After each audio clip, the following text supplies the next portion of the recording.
been very little permit activity. There has been some, and they're mostly propane, people putting in stoves and generators. And then the only interesting one we have, which is new, I've never done before, is solar panels.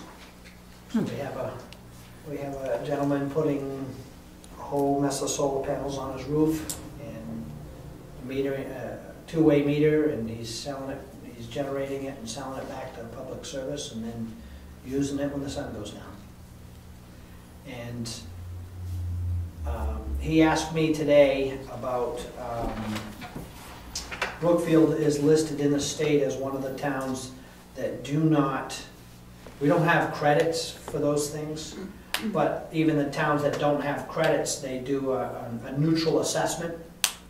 Instead of increasing his assessment, they don't calculate that in.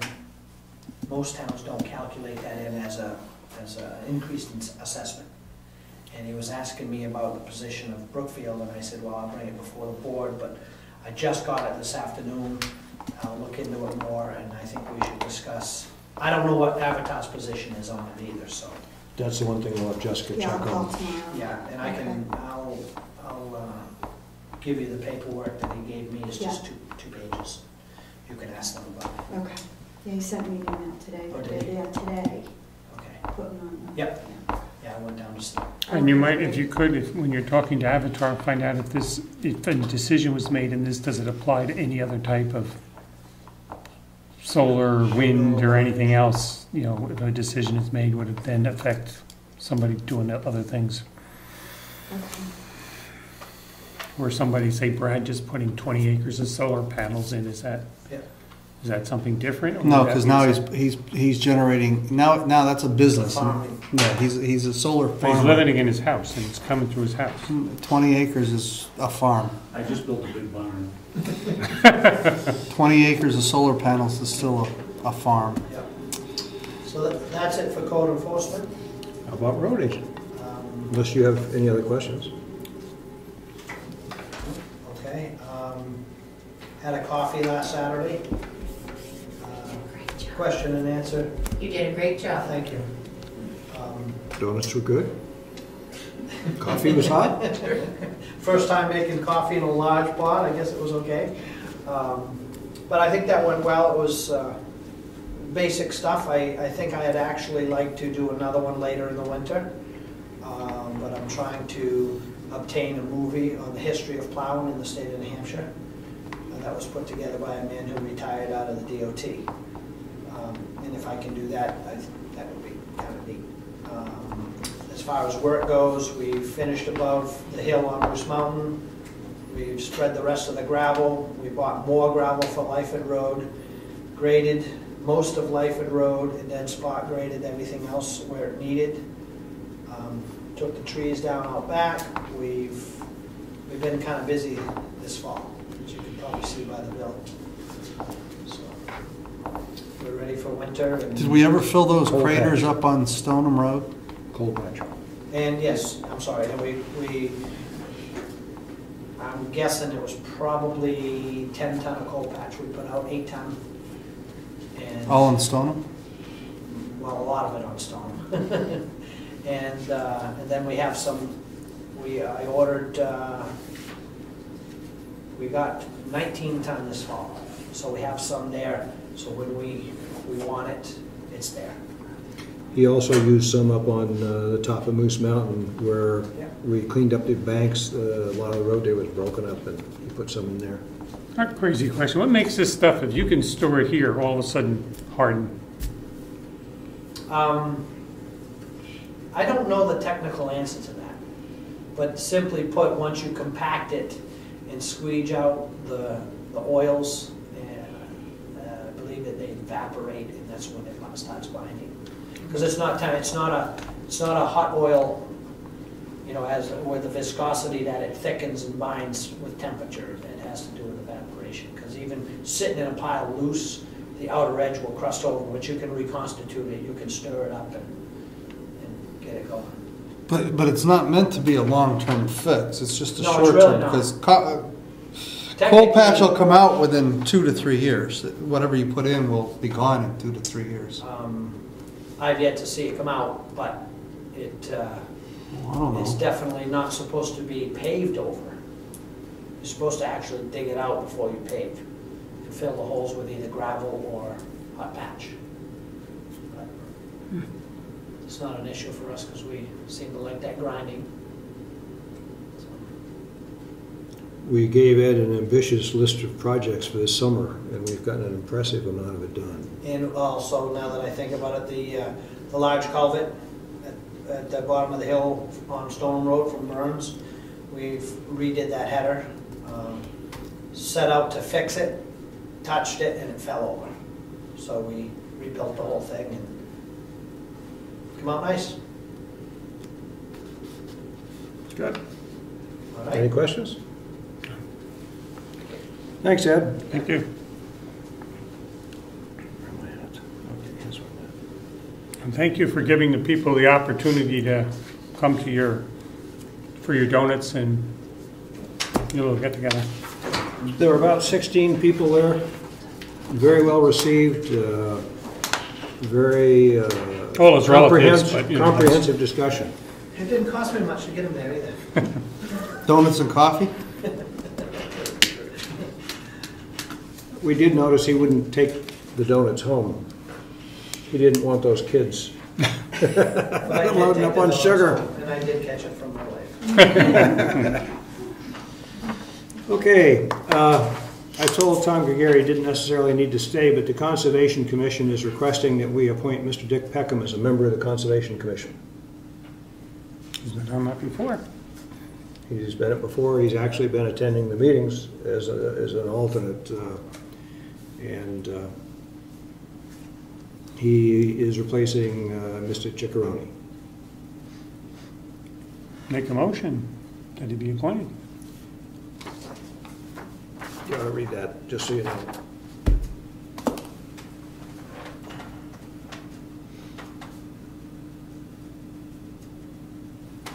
Okay, second? Further discussion? Just so you could say you've seen it. I'll let him read the letter. You want me to read it? No? No. No, so, that's what you said. Okay, no further discussion. Let's have a vote. All those in favor of Mr. Peckham for being a member of the Conservation Commission? Aye. Aye. Aye. 3 ayes have it. There is the letter. Emergency management. Good evening, sir. Tony, Brad, Jessica, Clifton, and Lucky Tie. Thank you. You're welcome. Tonight I have for you the contract to sign for the hazard mitigation grant funding that we had done a letter of intent earlier. This is the actual state contract now that needs to go before Governor and Council. Explains what's going on. There's 3 copies of the contract to sign, as well as an additional 4 pages of notes to be initialed. At which point then, Jessica, if you'd like to, you can have a great time copying. Yeah, What- nutshell, what is it? What is it? We are asking the state for, Turn around, face the camera, look handsome. we're asking the state for a $5,000 grant to write a hazard mitigation plan for the town. Once that is written, then we'll be able to update our master emergency management plan, which also hopefully we'll be able to do under a grant. The total cost for the project is, bear with me, $6,667, of which the state through the federal government will grant us $5,000. That leaves us a balance of $1,667 to come up with from the town. That is a soft match amount. The town does not have to parlay any dollars into this project whatsoever. It will take some time on my part. It will require 3 public meetings. Hopefully people will attend. Whether they do or not, it doesn't matter. We meet our requirement by holding the meetings, and that will cover the town's portion of the commitment. We're using a company called MAPS out of the Littleton area, and I can usually tell you what it stands for, but I can't at this moment. But that's what it's about. Okay. You know, like I say, once we get this completed, it also turns out they've come up with a ruling now that unless you have a hazard mitigation plan, you are not eligible for federal dollars in the case of a disaster. This covers it, even though the plan won't be completed for probably a year. Where we have it in process, we are covered and will continue to be eligible for federal disaster dollars. I guess this is us grantees. Grantee signatures 1, 2, and 3, as well as title. There's 3 copies of that to sign. And then pages 2 through 6 at the end need to be initialed at the bottom. And Jessica, you are a notary? No, I'm not. I am. I am. Ernie. Oh, Dan, you can't notarize yourself. Okay. That's right. This does also require notarizing. Notarizing. You're not. I thought we paid for that. I'll have to watch closely to see. Maybe it's Jefferson. I know we paid for someone else. We paid for Virginia. Well, I know Oh, I didn't Virginia know. does. Yeah, we paid for Because I go to Virginia. Virginia. Yeah, Virginia's fine. But I'm gonna- Pay someone. Oh, I gotta print my name on that, hang on. Next time, call me. Okay. I have a question.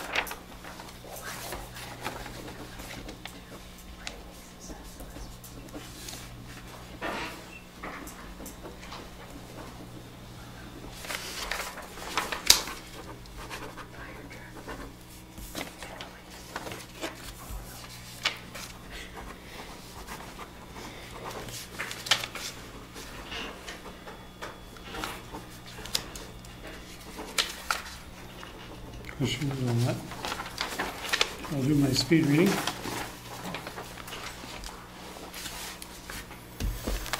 I have gone through and read it. If there's anything I disagree with, I'll let you know. But not being an attorney, I'm not sure what I read. Paper Reduction Act. Yes. Definitely. Well, they were using their paper, that's why I only sent this one copy and half that.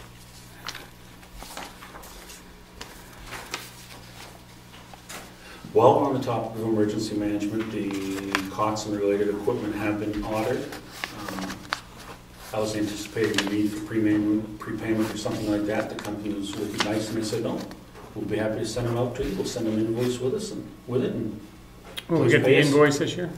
we'll get the invoice this year and we should have the product within, they were hoping by the end of this week, but it looks like it'll be towards the middle of next week, we'll have the actual product and invoice in here. I need a question. Yeah, Could you just give a quick overview of what hazard mitigation actually is? Hazard mitigation is identifying hazards within the town that would be caused by either natural or man-made disasters, and then steps that could be taken to minimize any results of some type of experience that may occur with that hazard. It could be anything from concern over dams, what would happen if they breach and how to evacuate people, to culverts that flood roads, to how to deal with healthcare facilities. Realistically, our hazard mitigation plan is going to be fairly small, not physical size, because there is the boilerplate and the format we have to use. They'll fill a 3-ring binder. But the number of hazards we have in this town are very small.